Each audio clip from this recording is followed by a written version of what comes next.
ঘুম থেকে উঠেই এত কুয়াশা, ভাবতে পারছি না কি বলবো আর কি করব, বুঝে পাচ্ছিলাম না। তো এদিকে সকালবেলায় বসিয়ে দিয়েছি রান্না। তো রান্না খাওয়া তো খেতেই হবে।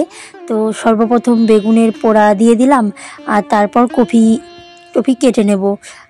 আর ওইদিকে আমার শাশুড়ি মা এসছে, মায়ের সঙ্গে কথা বলছিলাম। আর ভিডিওটা স্পিড বাড়িয়ে দিয়েছি, কারণ ভিডিওগুলো অনেকটা বড় হয়ে যাচ্ছে, তাই ভিডিওর স্পিড বাড়িয়ে দিয়েছি। শুভ সকাল বন্ধুরা, তোমরা সকলে কেমন আছো? আশা করি খুব খুব ভালো আছো। তো সকাল থেকে খুব টেনশনে ছিলাম যে রোদ উঠবে কি না। তো ফাইনালি রোদ উঠেছে, আর আমার মোটামুটি অর্ধেক জামাকাপড় কাচা হয়ে গেছে, আর কিছুটা আছে। আর বাড়িতে একদমই জায়গা নেই কোথায় মেলবো। তো এখন আমি সমস্ত জামাকাপড়গুলো নিয়ে যাবো রাস্তায়, ওখানে গিয়ে মেলে আসবো।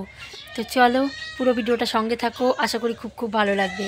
জানোই অসুস্থ পড়লে কত কিছু কাজ করতে হয়। তো এখানে দেখো বাবু নুপুর গরম জল করে স্নান করে গেছে, আর ওর ভাইয়ের জন্য গরম জল রেখে গেছে।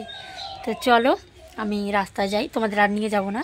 তো পরে এসে আরও কত কাজ আছে, রান্নাঘর পরিষ্কার করবো, বাড়িঘর লেপবো। তো সমস্ত ধোয়া টোয়া সমস্তই বাকি রয়েছে এখনও, শুধুমাত্র ধোয়াটা কমপ্লিট হয়েছে, আর লেপা পোছাটা এখনও সমস্ত বাকি রয়েছে। তো সকলকে বলবো পুরো ভিডিওটা দেখতে অনুরোধ রইল। আর কে কোথা থেকে ভিডিওগুলো দেখছো একটু কমেন্ট করে জানাবে। তো সবাই কোমর বেঁধে কাজে লাগে, আর আমি মাথার চুল বেঁধে কাজে লাগছি। কারণ কি বলো তো, এমনিতেই মাথার চুলগুলো তো একদম শেষ হয়ে গেছে, তারপর আবার ঘরের সমস্ত কালি পরিষ্কার করতে গেলে আরও বেশি মাথাটা শেষ হয়ে যাবে। তো সমস্ত মাথাটা ভালোভাবে বেঁধে একদম কালি টালি বাড়ি দিয়ে পরিষ্কার করে নিচ্ছি ঝেড়ে। তারপর আমি রান্নাঘরটাকে মুছে নিচ্ছি ভালোভাবে।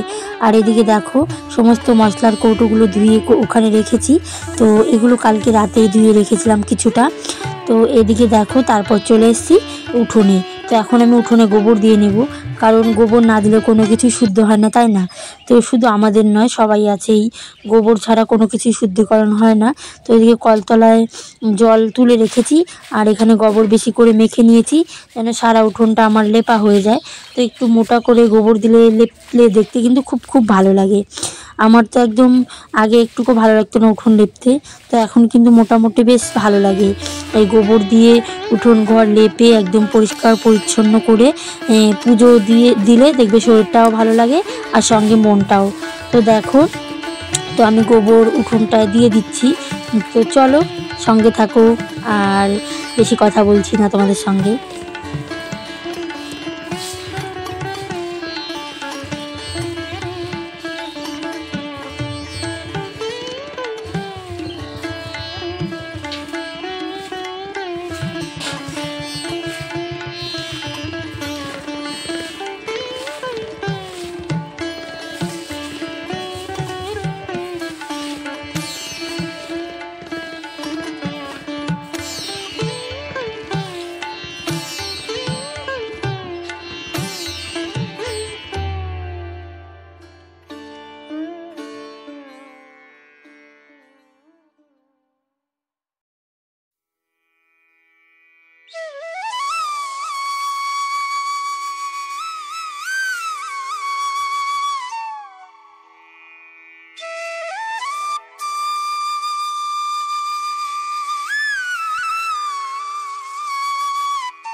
তো বাড়িতে ধোয়া মোছা করলে জানোই অনেক কাজ থাকে, তো তারপর না প্রচণ্ড খিদে পেয়ে গেছে। আর আগের যে ভাতগুলো ছিল সেই ভাতগুলো ফেলে দিয়েছি। তো এখন ঘরে 2টো ডিম ছিল আর তোমাদের দাদাভাই স্লাইস এনেছে, তো এটাই ভাবছি যে ডিম পোস্ট করে খেয়ে নেব। তো এদিকে দেখো মাথাটায় সাবান দিয়ে স্নান করেছি ঠিকই, কিন্তু মাথা চিরুনিও করিনি, একটু সিঁদুরও পরিনি, মানে কেমন একটা পাগলের মতো দেখাচ্ছে। আর এই যে সোয়েটারটা আর নাইটিটা পরে আছি, এগুলো আমি কালকেই ধুয়ে কেচে আলাদাভাবে রেখেছিলাম। তো আজকে ঘরের কোনো জিনিসই শুকায়নি, কারণ একটু হালকা রোদে কি সমস্ত ভারী জিনিসগুলো শুকায়, তাই না? তো জাগে ধুয়ে তো দেওয়া হয়েছে, আজকে না উঠুক কালকে রোদ উঠবে অবশ্যই, তো একদিন হলো উঠলে তখন শুকিয়ে যাবে। তো দেখো আমি ডিমটাকে ভেঙে নিয়েছি আর সঙ্গে চামচ দিয়ে একদম মিশিয়ে নিচ্ছি। তো আগে একটা বানিয়ে নিই, তারপর আবার পরে আরেকটা করব। তো এদিকে দেখো আমার তাওয়া গরম হয়ে গেছে আর তাওয়াতে তেল দিয়ে দিয়েছি, আর এখন ডিমের ইয়েগুলো দিয়ে দিচ্ছি।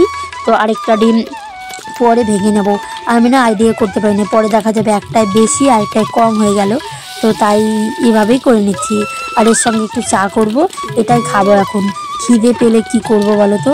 তো তারপরে কিছু শর্ট ভিডিও করব ভাবছি। কয়েকদিন থেকে না চ্যানেলে ভালো করে ভিডিও দিতে পারছি না, তো এই কারণেই চেষ্টা করব এখন থেকে তোমাদের সঙ্গে রোজ ভিডিও করবার, কারণ ভিডিও না করলে কেমন হবে, তাই না?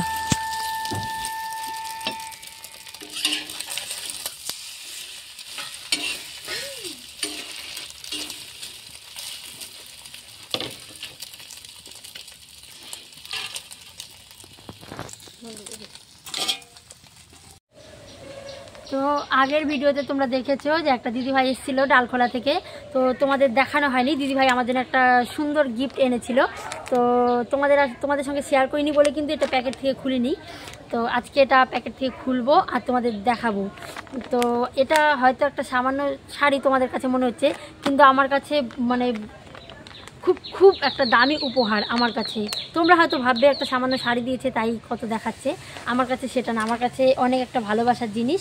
তো দিদিভাই অনেক দূর থেকে এনে আমাকে দিয়ে গেছে, আর আমিও ভীষণ খুশি হয়েছি, আমিও পরবো। তো পরে ভিডিও করব, দিদিভাই দেখবে।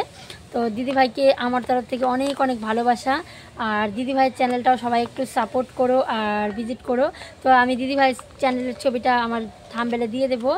তো এটাই সবার কাছে বলার ছিল। আর সত্যি সত্যি কেউ সামান্য কিছু যে এনেছে এটাই অনেক। আমি বারণ করেছিলাম দিদিভাইকে যে লাগবে না, কিন্তু দিদিভাই শোনেনি আমার কথা, তবু এনেছে। সত্যি কতটা ভালোবাসা থাকলে এত দূর থেকে গিফট এনে বাড়িতে দিয়ে যায় আর তারপরে দেখা করে। তো আমার তো খুব খুব ভালো লাগে। আর ইউটিউবে না আসলে কখনো বুঝতে পারতাম না যে সবাই সবাইকে এত সাপোর্ট আর ভালোবাসা দেয়। সত্যি মানে ইউটিউব মনে হচ্ছে যেন আমার ফ্যামিলি এমন। তো চলো, এই যে এই শাড়িটা দিয়েছে, তো আমার খুব খুব পছন্দ হয়েছে। তোমাদের কেমন লাগলো একটু কমেন্ট করে জানাবে। আর আজকের ভিডিওটা বেশি বড় করছি না, সকাল থেকে অনেক কাজকর্ম করেছি আর এখন ভিডিওটা শেষ করছি। সবাই ভালো থেকো আর সুস্থ থেকো। তো ইউটিউব ফ্যামিলির থেকে প্রথম গিফট পাওয়া মানে খুব আনন্দ হচ্ছে। আর ইউটিউব ফ্যামিলি থেকে এত এত ভালোবাসা পাবো তো এটা স্বপ্নেও আশা করিনি। সেসব সম্ভব হচ্ছে শুধুমাত্র তোমাদের সাপোর্ট আর ভালোবাসায়। দেখো শাড়িটা কতটা সুন্দর। তো এই শাড়িটাতে একটা ব্লাউজ পিসও রয়েছে, তো সেটাই তোমাদের সঙ্গে শেয়ার করলাম। তো সকলকে রইল অনেক অনেক ভালোবাসা, আর সবাই ভালো থাকবে আর সুস্থ থাকবে। সব সময় নিজের খেয়াল করবে আর নিজের মন যেটা চাইবে সেটাই করবে। কারো কথায় কান দিও না। আমি যেমন কারো কথায় কান না দিয়ে ভিডিও করেছি, আজ তার সফলতা পেয়েছি। তো সত্যি গো, মানে খুব খুব ভালো থাকো সবাই। তো দিদিভাইকে অসংখ্য ধন্যবাদ। দিদি যদি ভিডিওটা দেখো অবশ্যই কমেন্ট করো। আমার কাছে তো খুব খুব ভালো লেগেছে শাড়িটা। তো এই দেখো। তো চলো, সবাই খেয়াল রেখো, নিজের প্রতি যত্ন নিও।